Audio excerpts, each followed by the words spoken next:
go ahead and get things started for the real reason for why you joined today. Dr. Natalie Todak, let's kick it off with you. Thank you, Mo. Let me see. I'll hit all these buttons.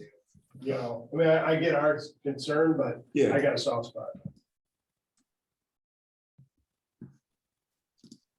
Okay. Hi, everyone. My name is Natalie Todak. I work in the Department of Criminal Justice at UAB. My partners on this project are Rachel Tolber from Redlands Police Department and Renee Mitchell from RTI International, formerly Sergeant Mitchell of Sacramento PD. So we collected a bit of data from women working on elite specialty units. We call them the unicorns, mainly because one of our participants was called a unicorn in a derogatory manner when she showed up for her first regional SWAT commander meeting. So we've been distinguishing this group of women from our other projects by calling them the unicorns, just so you are familiar or understand the title of my PowerPoint here. So I'm going to start with a very quick background in methods, and then I'll spend a lot of time talking about findings from our most recent publication. So a lot of research on women in policing talks about how their experiences are improving, although, you know, still being a highly gendered institution with less than 12% across the United States. And the reasons why they are so underrepresented are, of course, debated, and there is some evidence to suggest that there are areas within the organization, within the departmental culture, and in terms of women's perceptions of the job that can explain this underrepresentation, among a variety of other things.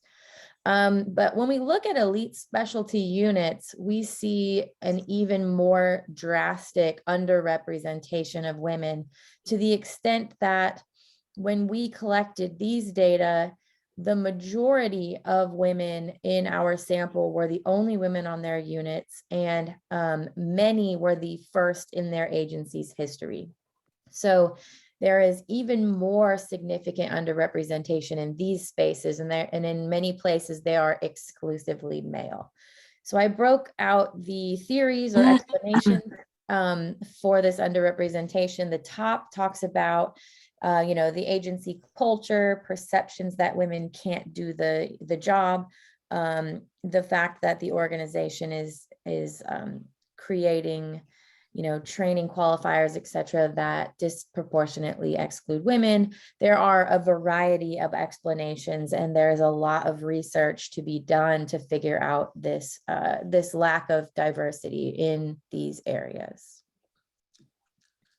So what we did was we did 34 phone interviews with women on SWAT, bomb, motors, and canine. And we, in consultation with Renee and Rachel, we picked these 4 types of units because A, they were highly prevalent across the United States. Many agencies have these units, so we were going to be able to recruit a sufficient number of people for the study, and they require a physical fitness, you know, exam or test before being selected on the unit, which is known to disproportionately exclude women compared to men.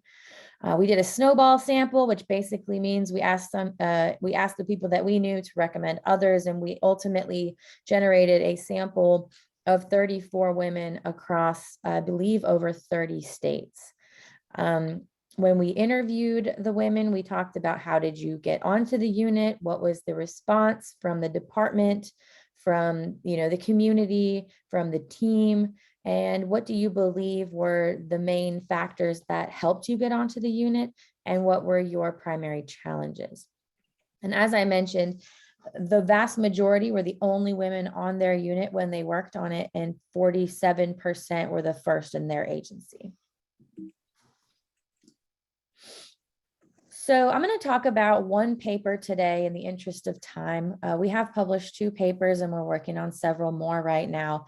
But today I'm going to talk about the reactions to when the women in our sample were selected to be on their specialty units. And this PDF is available. I'm not sure if Maureen can post it in the chat, or if you want to email me after the webinar, I'm happy to send you the PDF for the paper. So I divided these findings into two groups: external to the unit and then internal to the unit. So external includes the rest of the department that, you know, aren't the SWAT team or the K9. So anybody else, supervisors, peers, etc. The community, the media, and folks from other police agencies, either in the local area or, you know, across the country at trainings, you know, on task forces and so forth. So the text that I'm going to include here in italics are our major themes. And I'm only going to report on a couple of them, the ones that are the most prevalent in our sample. So the first theme that we identified in terms of the response was positive, kind of using the women to promote the idea that women can do this job, to promote to the community that we have gender diversity in our agency. And a lot of the women that we talked to were, you know, they enjoyed this process. They thought that it was meaningful to show girls or women in the community that this was a possibility for them too. Others actually did not appreciate the attention that they got for being selected on the unit. They felt like it was taking away from the purpose of them, you know, seeking out the job. They wanted to be seen just like everybody else. They wanted to just get to work. You know, they did not want to be showcased or, you know, have the spotlight on them for being the only woman, because they didn't think that that was why they showed up in the first place. So this one, I had a trouble picking just one quote, so we'll talk about a second one in a second, but there was a lot of variety to the backlash that some women experienced when they were selected. One of them was, you know, the idea that the SWAT team isn't going to be the same anymore because there's women on it now, so they're, you know, they're going to ruin the boys club, etc.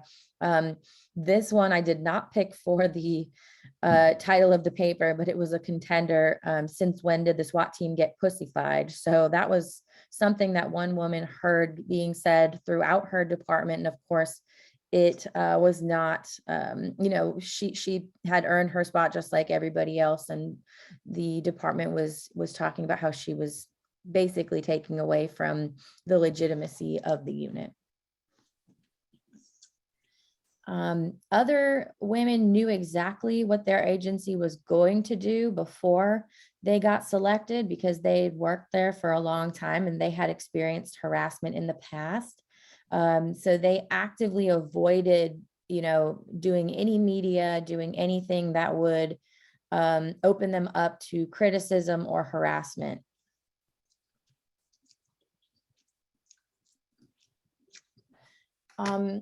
And like I said, there were many different forms of institutional backlash.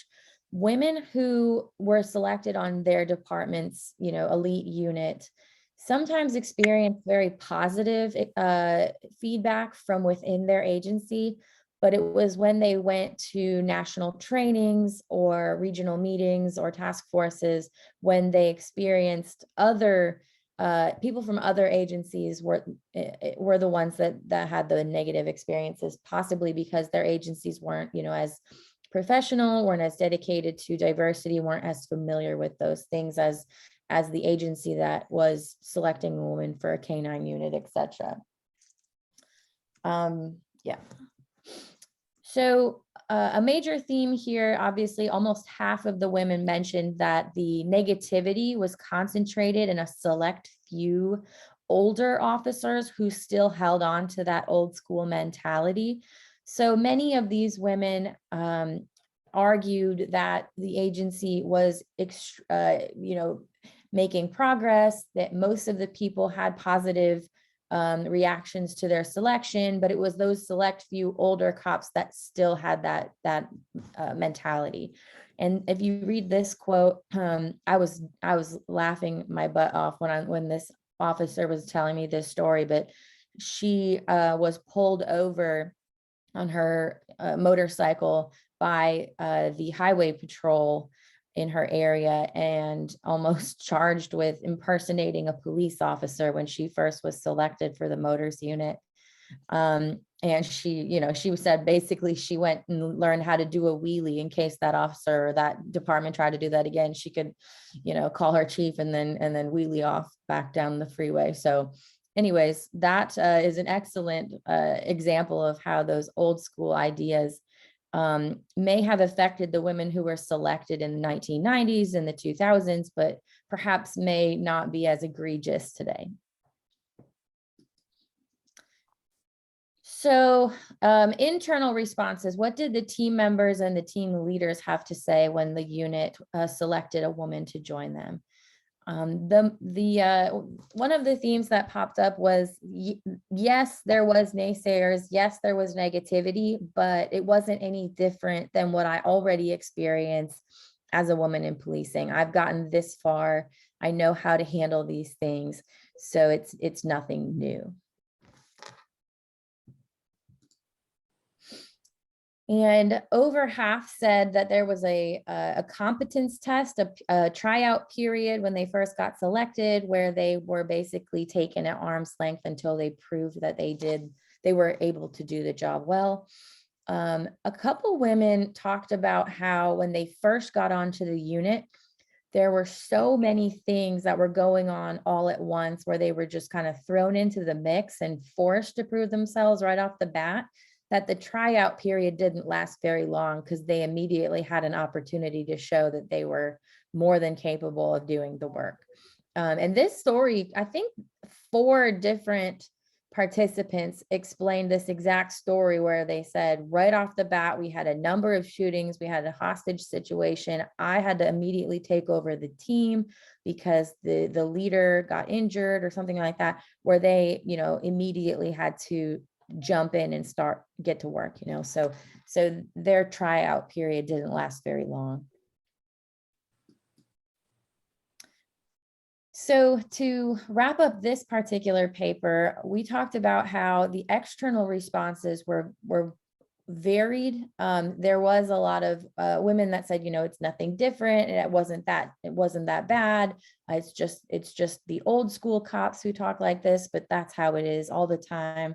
But there were some severe forms of negativity, some harassment, women being accused of not earning the spot because they were only selected because they were a woman, or because they had just, wrapped up a lawsuit where they were forced to diversify, all different assignments and units and things like that. So there were some extreme forms of negativity from external to the unit. In comparison, their descriptions of their team members' reactions were a lot more positive. Many said that this was their family throughout their career or throughout their time on the unit. There was that second tryout period, but they said based on the nature of, the SWAT team or the motorcycle unit or whatever, they immediately had to go out and do the job, and they were able to quickly kind of dispel some of those negative, thoughts about them as capable. And I explained this in my paper basically as, the positivity from the team might be a matter of team cohesion. Everybody has to get along. Everybody has to be able to work together on these units for the sake of the team and to be successful. So even though some individuals may not, maybe wary or maybe openly hostile to selecting a woman on the unit, they have to get over that in order to, to perform. And then also those increased opportunities to showcase ability, the shootings and the things like that might kind of streamline that process of proving yourself, because you have to do it pretty much immediately. So those were my 2 theories. Obviously, be open to a lot of your thoughts on those as well. And where are we going next? We have published a second book chapter. We look at the explanations given by our sample for why they were successful, while the vast majority of women in their agencies were not. Happy to share that PDF as well. I think Mo has it, but if you can't attach it, I can send anybody the paper. Right now, I'm working on success factors, basically looking at how do you get selected onto an elite unit? What do you have to do to prepare? What kind of skills or characteristics help you be more successful? And what would you say to other women who also want to join, the SWAT team, etc.? We also collected data, a lot of data on another highly male-dominated space, on supervision and leadership, another area where women are drastically underrepresented. So we are also working, knee deep in that data, looking at success factors and experiences, and the effect of different promotional exam formats, etc. And yeah, I have some other references if anybody's interested in this area of research. There is just a little teeny tiny bit of research out there, but I'm happy to share it if you don't have access to the journals. Thank you. Thank you so much, Dr. Todak. If it's okay with you, do you mind if I distro your PowerPoint when I distro the webinar, just so folks have these slides in hand? Yeah, the one that I sent you is wrong, so I'll send you the update. Okay, perfect. And I can attach the papers that you mentioned as well. So thank you so much. Okay. I think at this point, we'll go ahead and turn to the second research team, and we will have time for Q&A at the end. But if anybody has any burning questions that they're really dying to ask Dr. Todak at this point, definitely hop in. Okay, Dr. Hill and Officer Cherry, the floor is yours. Okay, while she brings up the PowerPoint, first I just want to give a couple shout outs. Brittany Nestor, who's running the New Blue Fellowship, which I was selected to be a part of, and other, I think it was 13 other fantastic women, is here supporting, and also Meg Hamilton, who's a sergeant with Madison, who's part of the New Blue Fellowship as well. I want to thank them both for being here. Also, I have one of the top criminal justice students at Clemson, female student here, trying to decide, she has the issue of trying to decide which police department to pick, because she's so talented, and she's now getting into law enforcement. I'm just really excited to have the next generation coming in.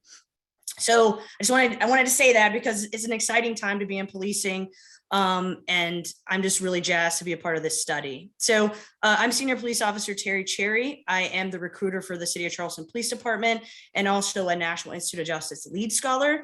And I took part in this study with Dr. Leslie Hill from the Citadel. The way this all started is COVID happened.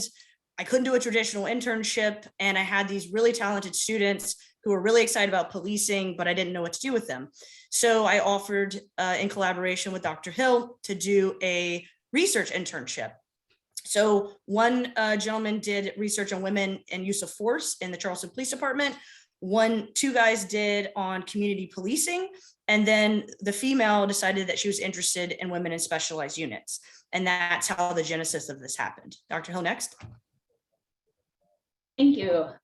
So good afternoon, everyone. I thought I would just start with a little bit of the prior research, and then we'll get into what we did. So just very briefly, as I'm sure you're aware, currently law enforcement still persists as a male-dominated field, despite the many achievements that women continue to make in policing. This discrepancy is even more pronounced when you're examining women in leadership positions. This is partially due to the history of gender discrimination in policing. But in addition to that, research also shows that internal constraints have discouraged female officers from advancing through the ranks of law enforcement at the same rate as their male counterparts. One such internal constraint is being promoted for gender-specific assignments like crisis negotiation, civil disturbance, and working with special victims, as opposed to the more coveted assignments that often advance a police career like SWAT. So this is what we refer to as doing gender. Lastly, there's very little research about women's prevalence or frequency in assignments, or specifically specialized units. As Dr. Todak already mentioned, the study by Dodge and colleagues, that they published 2 studies on this. They really did one of the only scholarly articles focusing on women in specialized units, but they concentrated specifically on SWAT. So their results helped to understand why very few women would either choose to apply for this unit or be hired for the specific specialized unit, which could partially explain the low participation rate by females. So given the lack of research we have about women in specialized units, we're going to discuss two of the research questions we explored in our study. The first of which is, among our sample of female law enforcement officers, do they feel as though their gender is a barrier to fitting in and being respected in policing in general and on a specialized unit? And secondly, among our sample of female law enforcement officers, were there any notable trends regarding the year they joined the police force? So we were interested in this specific question because Senior Officer Cherry anecdotally noticed a declining interest in joining specialized units at her agency. So we were attempting to explore possible reasons for this, including the recency of their hire. So I've been told to keep the research design part very short, so I will. So to examine these research questions, we developed a survey that was distributed on Google Forms. Our questions focused on assessing the attitudes about working in a male-dominated field, as well as the perspectives of women who worked on a specialized unit. Our questions were inspired from Dodge and colleagues, Reif and Klinkenbeard, and Dr. Todak's work. It's really important to note that our research is exploratory, which means that our answers cannot be generalized to all women in policing. We can only tell you what our sample said. So this is due to our sampling techniques. We posted the survey on a private Facebook group for women in law enforcement and sent it to as many women in law enforcement as we could and encouraged them to forward the survey to any women they knew in law enforcement. So basically, we were just kind of trying to test the waters to see what sort of answers we got to be able to develop this research more thoroughly.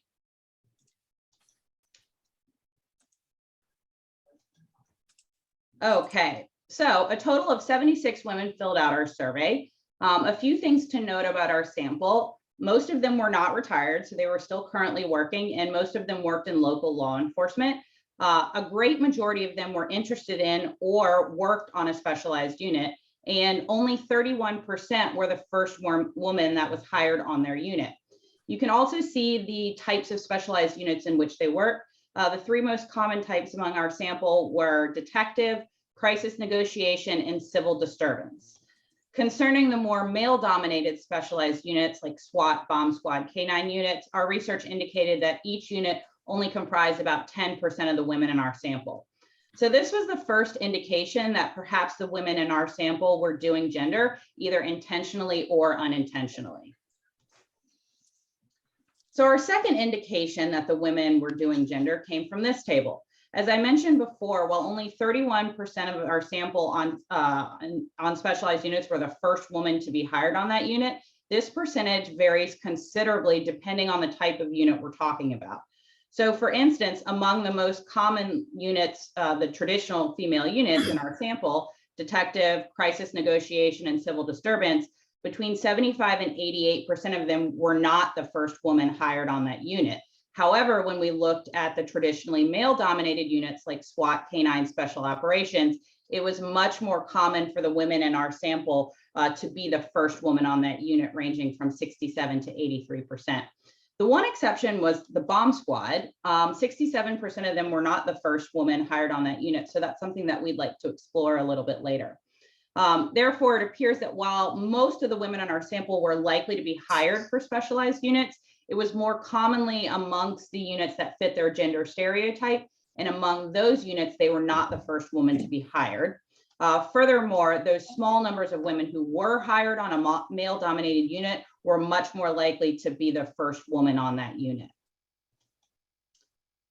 So on to the first research question. We've pulled just a few answers out. Among our sample of women law enforcement officers, you can see that almost half of our respondents felt discriminated due to their gender. However, most of our sample felt that a woman would fit on a specialized unit, and very few of them felt that physical requirements were a barrier to specialized units. So it's possible that this is because most of them were doing gender and thus applying for or being selected for traditionally female units. So you'll notice I'm speaking in terms of it's possible. That's because our study isn't generalizable. It was just exploratory. So this is something that we would like to explore further, the why this is happening. So continuing with research question number 1, among those who applied for a specialized unit, almost none of them felt discriminated during the hiring process or felt like they needed to change their appearance, and most of them felt included. Again, this might be because they were doing gender. So regarding research question number 2, we found some interesting stuff. The more recently the women in our sample were hired, the less likely they were to think that a woman fits in a specialized unit, the less specialized units in which they participated, and the less likely they were to become a detective. And with those findings, what was interesting is at Charleston Police Department and other departments as well, women appear to be less interested in applying for specialized units, although I could generalize that and say I see younger people being less interested in specialized units. In terms of women, you know, the decades of discrimination, it still persists, as you can tell from our study and also Dr. Todak just presented. And they're picking other things, recruitment, training, social media, as policing is innovating and these new opportunities are arising, women may have other options to select. And there are just other opportunities besides specialized units that they can do. Also, there's a whole new generation that want a work-life balance. For a long time, police officers wanted to get in those specialized units, and these are our theories, but want to get these specialized units, but they also require call outs, they require more commitment. It means more time away from your family, fun, etc. And also the job fatigue. So in the last couple of years, with the civil unrest, COVID, elections, we've had natural disasters, as has some other police departments. People are just tired and they want time to rejuvenate and relax. And there's that push now for mental health. Leslie, next. So all this research, right? What's so interesting that I find is there's all this research, but no one ever talks about what to do about the findings of research. And that's what my big push is. So I think one of the potential solutions for this is internal marketing. We spend so much time talking about external marketing and attracting women to policing, but we never ever talk about, once they're there, how to get people interested in doing all these opportunities that exist in under the police umbrella. And so there's some potential strategies that Charleston Police Department implemented. One of those is an information session. So anytime a special unit is available, they put it out in the orders via email, and then they have information sessions where people can come, network with the people within the unit, ask questions, view a PowerPoint, see video, meet the dogs, whatever it may be, so to increase their interest in potentially joining the unit. Also figuring out what some of the requirements are. Additionally, we have an auxiliary member program. So if you go try out, let's say for SWAT, for example, and maybe you don't make it because of the shooting or the physical fitness or the interview, they will allow you to participate, come out to call outs, and they will start mentoring you and helping you get where you need to be in order to actually make the team. Actually, my colleague is part of the Harbor Patrol Auxiliary Unit. She's a female. She was really passionate about being on harbor, and now she goes out there and helps and trains. And eventually, if she decides to do that, she could go on the Harbor Patrol. We also have a shadowing pathways program. So it's up to 16 hours with a unit you're interested in. So let's say you're interested in the narcotics unit.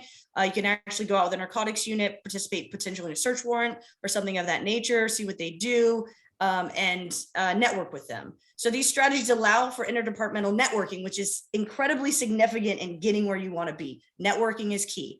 And interest building, so it builds that interest in those units. And it gives people a sense of belonging. There is research to show that women think they have to be 100% prepared to be part of something in order to put in for it.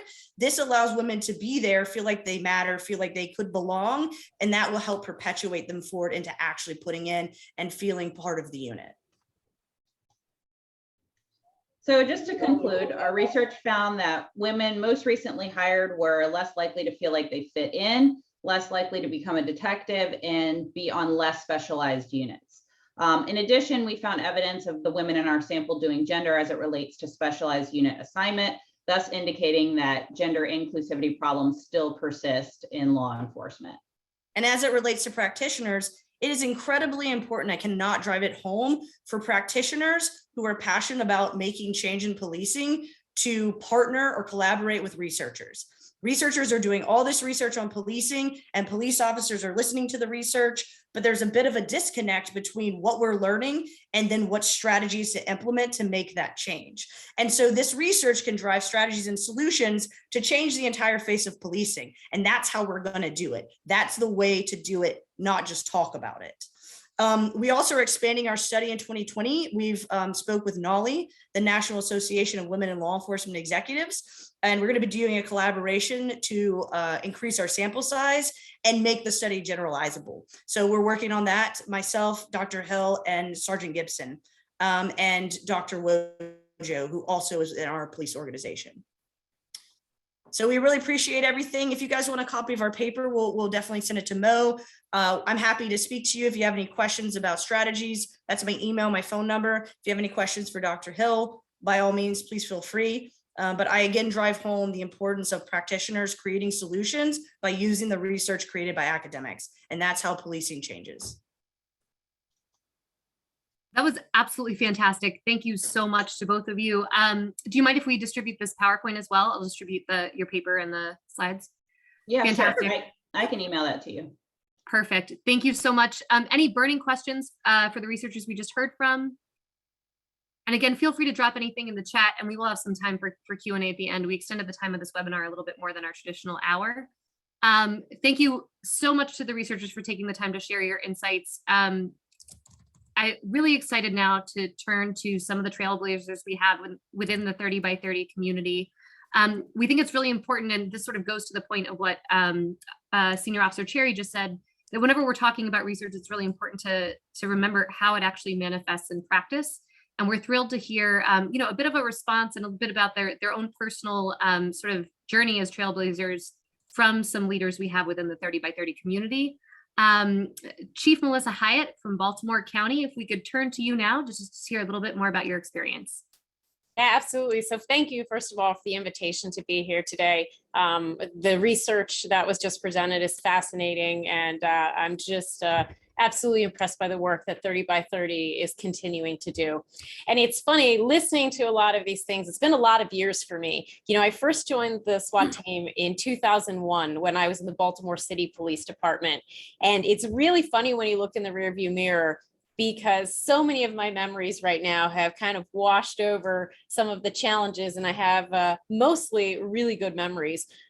Just before the holidays, somebody from my team sent a picture of a bunch of us on the team, and it's framed in my office in my current department. But those are the things that you remember. But sitting here kind of picking through this really reminds you about the challenges. I had about close to 4 years on the job when I tried out for our SWAT team in Baltimore City. And I knew that it was going to be very challenging. Most people didn't make it the first time. You know, I got a trainer so that way I could work on the pull-ups and everything else that traditionally could be potential impediments. I joined a range so that way I could practice shooting multiple times a week. And my goal really was to work hard to excel. I didn't want to be middle of the pack in things like PT or shooting, because I knew that those would be things that I would be judged on. I ended up making the team, and you know, we're talking early 2000s, so there were some strong mixed reviews. There were some people on the team, and including people in leadership, that were not very comfortable with me. You know, they weren't used to having women in positions like that, but I still had a lot of great relationships. And, you know, I wouldn't have traded the experience for anyone, for anything. And frankly, I think I ultimately ended up in my current trajectory as the chief of another large department because of those experiences. But, you know, there were definitely challenges. And I remember at the time, and again, you know, right around 2001, 2002, that there was another woman that was in a specialized unit as well in the department. And she ended up leaving to pursue another career. And I literally remember one of the people on the SWAT team turning to me and saying, "One down, one to go." And, you know, I completely forgot about that. until we were, just sitting here listening to some of these things. It was challenging. I obviously had my own locker room. So when you are in a team concept, a lot of your bonding gets done, not while you're in the raid van getting ready to go execute a search warrant, but when you're, hanging out, getting dressed before, after you've done your PT. So there were definitely some things that I missed. My locker room looked like a Monopoly board. There were like 20 lockers in it and they all said Hyatt on it. And then, right next to me, I could hear the joking and the laughter in the men's locker room. And, there were times that certainly made it lonely. Some of the opportunities that I really wanted to pursue, I was very interested in becoming a counter sniper, but I'm 5'2". And at the time, of course, the rifle was as tall as me and it wasn't realistic. And I had asked the leadership if I could purchase either a shorter stock for the rifle or else a collapsible stock. And at the time, the answer was no, you have to use what we have. So, some things that now, 20 plus years later, really wouldn't happen. There was one point while I was on the SWAT team that the bomb sergeant from our bomb unit approached me to see if I was interested in testing for that position to transition over to the bomb unit, and then with the goal of eventually taking over that unit when he retired in a few years. And I was moderately interested in it, so I took the test, and of course the smallest bomb suit that they had was a large, even though I would have been an extra small, and it was really difficult to pass, and I passed it. And after all the work I'd put in, I was very excited. And then, of course, it got blocked through senior levels in my police department at the time. And it was just obvious at that point that, things were not ready to transition. When I look at how did that impact my career, I never let myself be a victim. I never let myself complain about some of those challenges. And I think that that's something that's really important. It's how we frame some of these things. I kept working hard. I continued to build my work set. I eventually got promoted. I went back to the team for another 3.5 years, and I was the first female team leader that the team had. And for me, I learned a tremendous amount from those roles, and eventually, moved up in rank through the Baltimore City Police Department, retired, went in private sector. And now I am the chief in a police department where now at my rank, I can make sure that some of the opportunities that I didn't have are available to other people. And I think that it's one of those things that we can either become bitter as we deal with things in our own careers and in our own lives, or else we take it and we move with it. This was the inspiration for me when I got to the Baltimore County Police Department, which is an incredible department, to bring in a director of diversity, equity, and inclusion, something that I'd learned from my time in the private sector, to look at things like this, to look at how we select people for specialized units, to look at our promotional process, and to make sure that now where we are, and when I started in this position in 2019, that we're doing things the right way, because we have some really qualified people that need to have fair opportunities. So that's kind of my story, and thanks for listening. Thank you so much for that, Chief, both for sharing your story and for your advocacy of the next generation of women officers who are coming after you. Really fantastic to hear from you. Let's turn now to Detective Reagan Porteous from the Lodi Police Department in California to share a little bit about your experience. Yes, hi. I also want to start off by just saying thank you to trailblazers like Chief Hyatt, and I think we'll be listening to Chief Schultz here after me.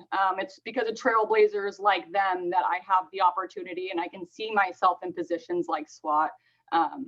And not just to them, but the people who are also the women who are doing the research. The education that we can receive from the work that you guys do is unsurmountable. So thank you for your efforts towards where we're going as a policing family, really.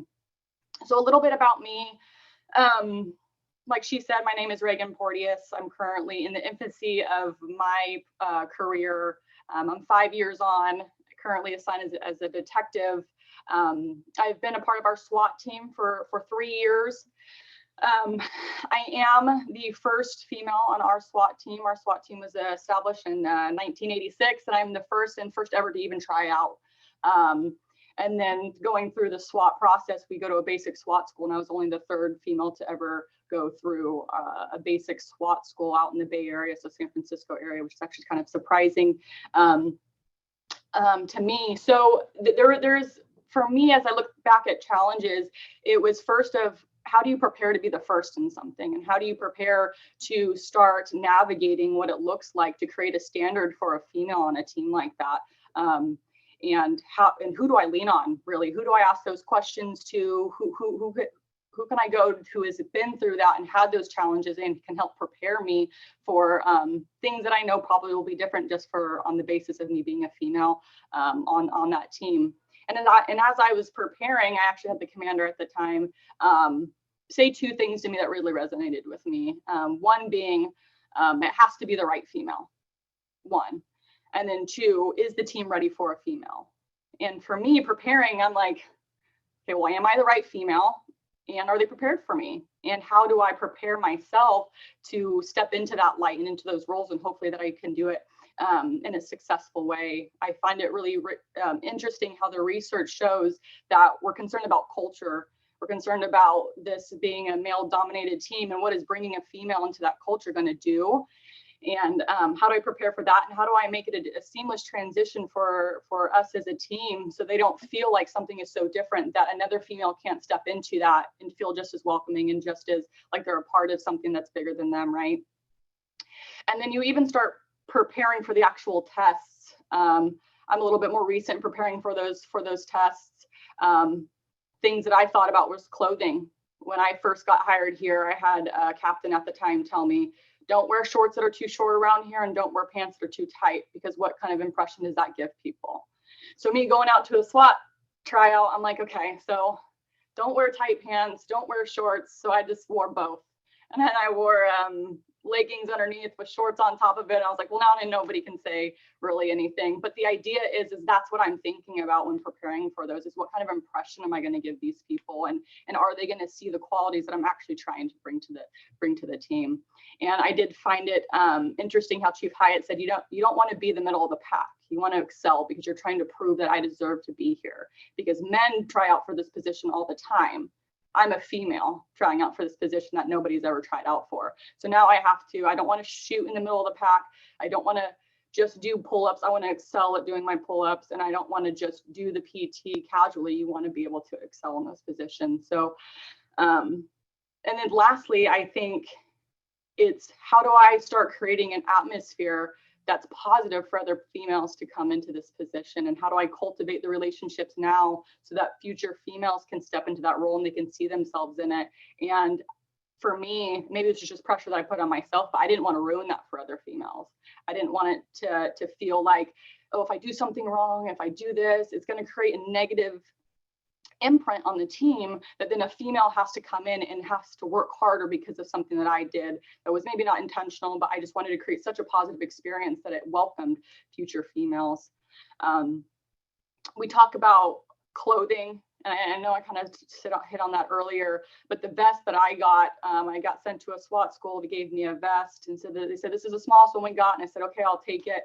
I know she had mentioned that earlier as well. Well, I saw the badge number that was attached to that particular vest, and it was from an officer who was probably about 6'2" and around 250. So I'm 5'4" on a good day and 120 after a big lunch. So so in reality, it was, you have to take what you get. You don't want to be the one. For me personally, I never wanted to give them a reason as to why a female shouldn't be on this team. So you take the vest, you take the men's clothing, you take all those things, because you don't want to give anybody an extra excuse to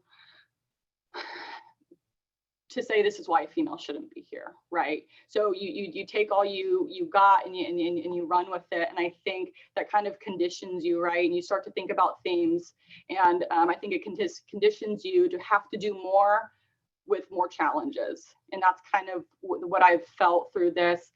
And so you make it through school, and now you're on the team, and what's it really like to earn a spot on one of these teams? And the two biggest challenges that I think I've found is, one, I think I got hired, or I got selected with some other male counterparts, and I noticed that their trust in them versus their trust in me, it got there so much quicker.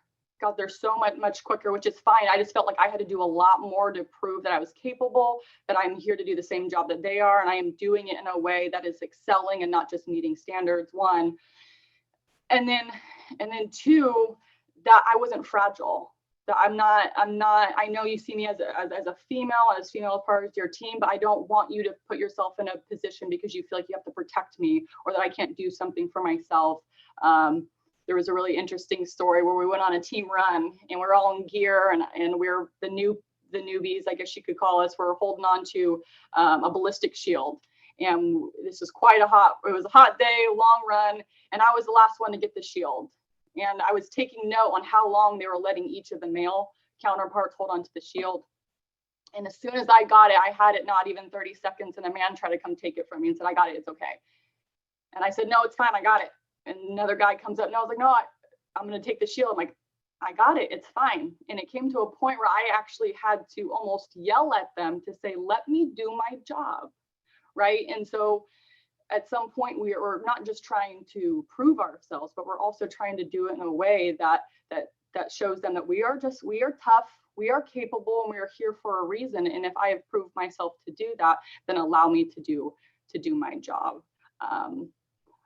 And then just lastly, I guess, I think that as you look at themes throughout trying to represent yourself on a male-dominated team, that you almost start trying to overcompensate all the time. You do 110, when other people are doing less, and you don't stop to see that you are earning something, and you've earned your spot, you've earned all these things. It's because, for me in particular, that you're trying to distinguish, am I here because I have earned it, or am I here because I am a check mark on somebody's resume to have them say that they put a female on the team? And I actually had my commander tell me that when I first got on the team.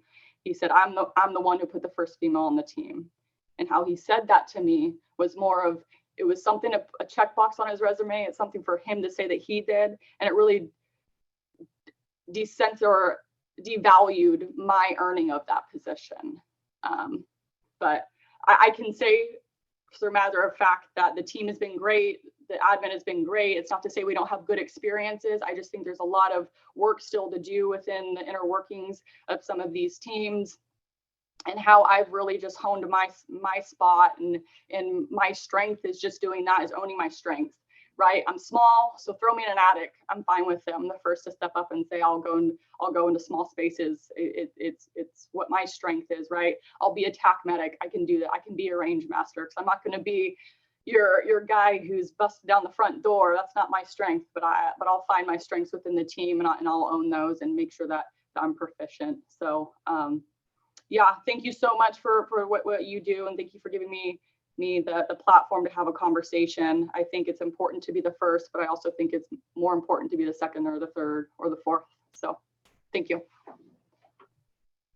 Detective Porteous, thank you so much for that, for your candor, and congratulations on the barriers that you've broken and will continue to break. You know, one thing that really struck me about your comments was how much work and intention you put around making sure that the men on the team would be comfortable, making it easier for them. And I think, you know, one thing we're really trying to do in 30 by 30 is flip that script, so that it's really about how do we make it easier for the people who have not had access to these positions to integrate and to succeed and to be supported and to have the same opportunities as their male counterparts. So thank you again, and congratulations again. Of course. Yeah. Deputy Chief Tina Schultz from Dallas PD, we'd love to hear from you.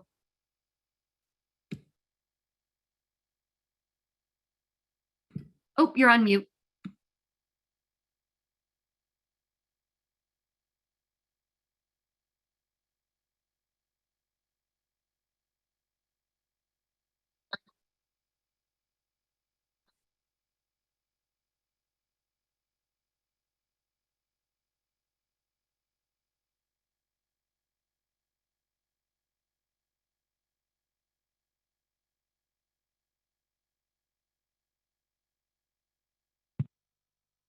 Can you guys hear me?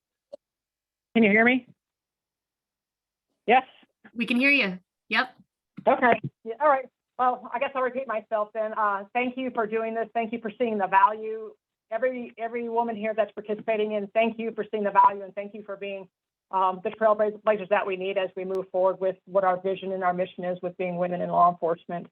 Right now, I am the deputy chief over our tactical support division, which actually includes our SWAT division, the traffic guys, mounted, K9, the helicopter unit, and the bomb squad and some other specialty units. So I'm kind of sitting in a position that is usually a male-dominated field over there. But my experience with my barriers in the special unit goes back to 2006 when I joined our gang unit. And back in the day, I don't know if they still say that now, but we always said, hey, when patrol needs help, they call SWAT. And then we say when SWAT needs help, we'd call the gang, or they'd call the gang unit. So the gang unit at that time was unique because we worked everything from beginning to end, which meant we ran our own warrants. So we were slamming the doors and doing the dynamic entries into the house.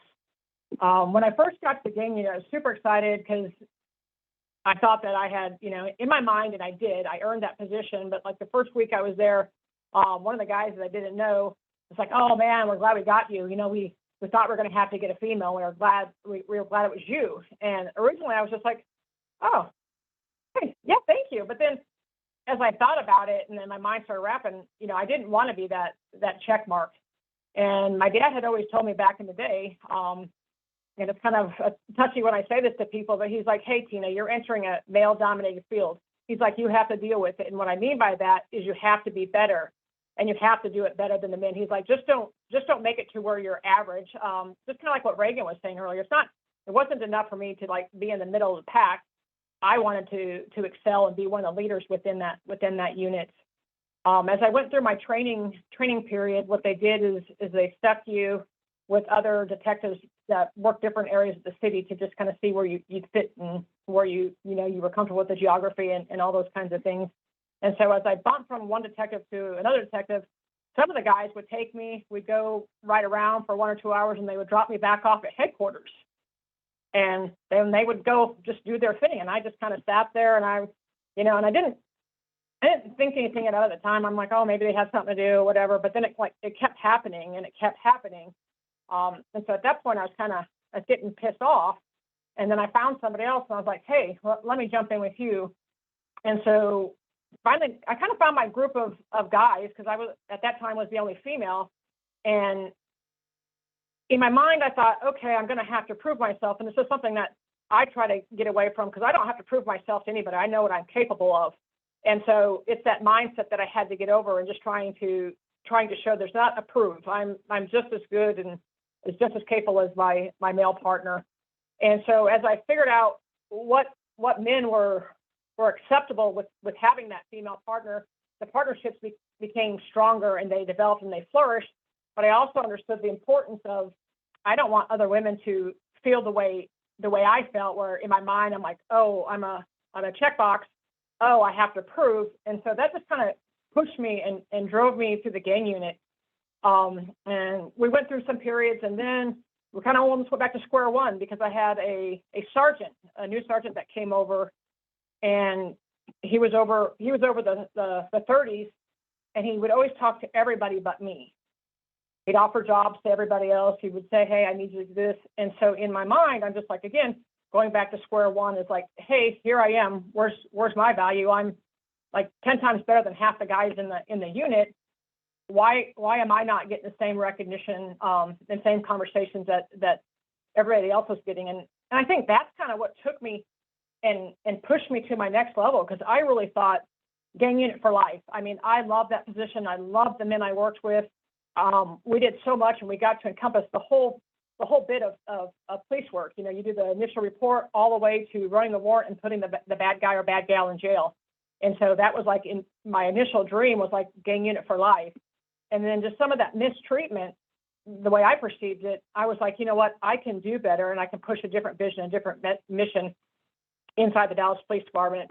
And how that has progressed and where I'm sitting now is there's a group of women. There's probably like seven or 10 of us that have got together, and we see the importance of the value of where we sit in our positions, whether they're special units, whether it's different ranks and stuff.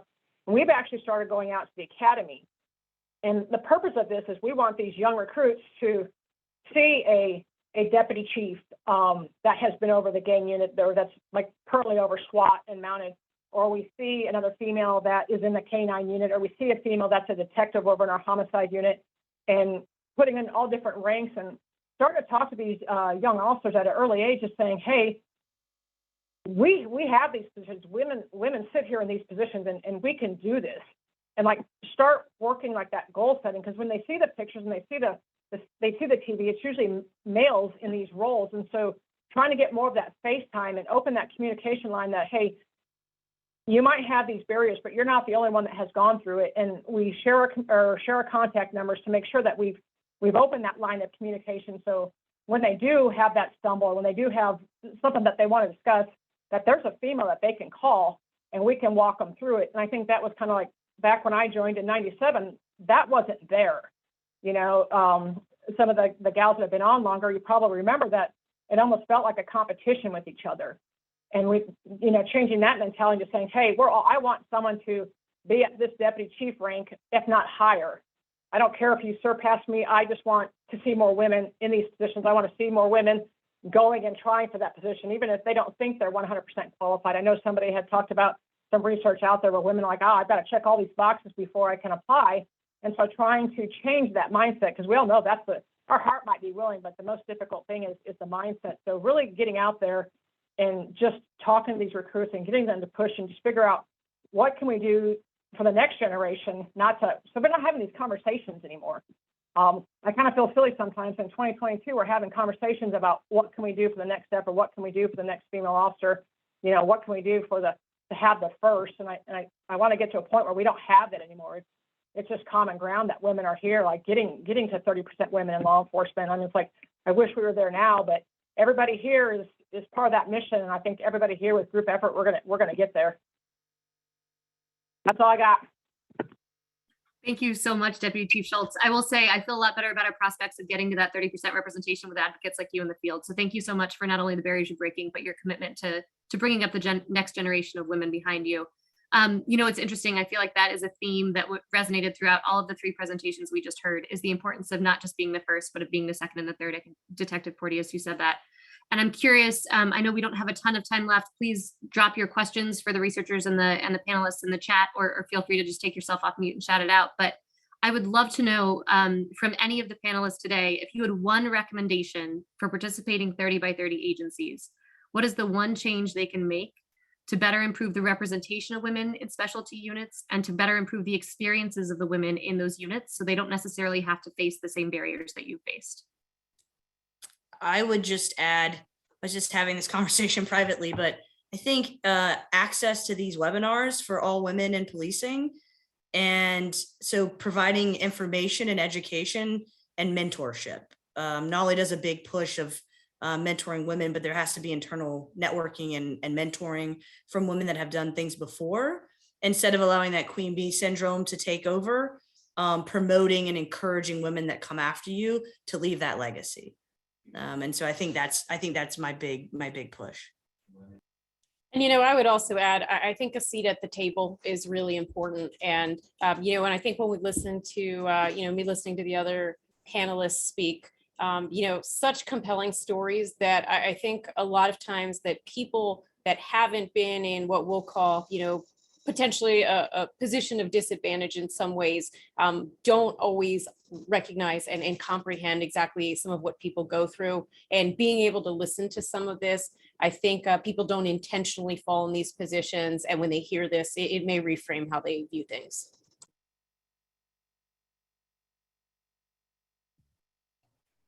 Excellent point, Chief Hyatt, especially to the notion that people who have not been in the situation that women in policing are in might not necessarily understand or be aware of the barriers that exist. I think a lot of times when we talk about these issues, it's easy for some people to misinterpret this as, oh, we're against men officers for some reason, right? And it really is just more about making everyone aware of the reality that exists in policing and being mindful about how to improve it. So really appreciate that point. Any other thoughts on immediate actions agencies can start taking to do something about this? I was just going to add a quick point, me being, again, a little bit younger in my career, I just want to encourage people to have open conversations. People are willing to talk, and they're willing to be heard if you're willing to ask the questions to start with. So I know our agency is really spearheading having conversations with our female officers, and how can we encourage you, and how can we do these things? And instead of maybe guessing, having those conversations could really be beneficial. I know that they've had them here, and I just want to encourage other people to do the same in their own agencies. So.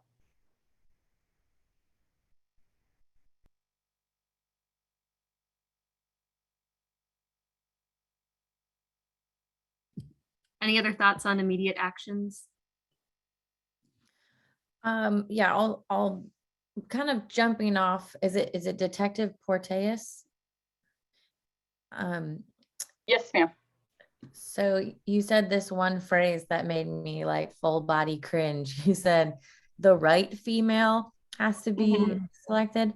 And this absolutely doesn't provide any practical implications for you, Mo, but I was thinking that this idea that, you know, I made it because I was the right female, 100% true, but it still kind of sends this message that the rest of the women are not kind of exceptional. They, you know, they didn't try as hard, or, you know, they sleep around, or they, you know, so the idea that that the institution kind of has as a whole, that like these women are exceptional and they kind of defied, but then that kind of still lends, you know, it allows this this status quo to stay the same, and it only kind of lets in this select few who completely go above and beyond what everybody else did. So I guess this idea isn't fully fleshed out, but this like the right female is like this this thing that keeps flashing through my head. Yeah, and it's not to say we're not making progress, but there's still a lot to be progressed on, right? Yeah. And any female who walks into there, whether or not your opinion is whether or not she is right or not right, if she is qualified, if she is enthusiastic, and she is there to doing the work that just like everybody else, we don't say, well, is this the right man to fill that spot? No, we need to kind of, in my opinion, cut that out of the narrative and make it a more inclusive, whether it's specialized or not. We need to put that effort into there. So I'm glad you caught on to that, because it was quite even when I had that conversation, it mind boggled me as well. Made me question if I was even the right female.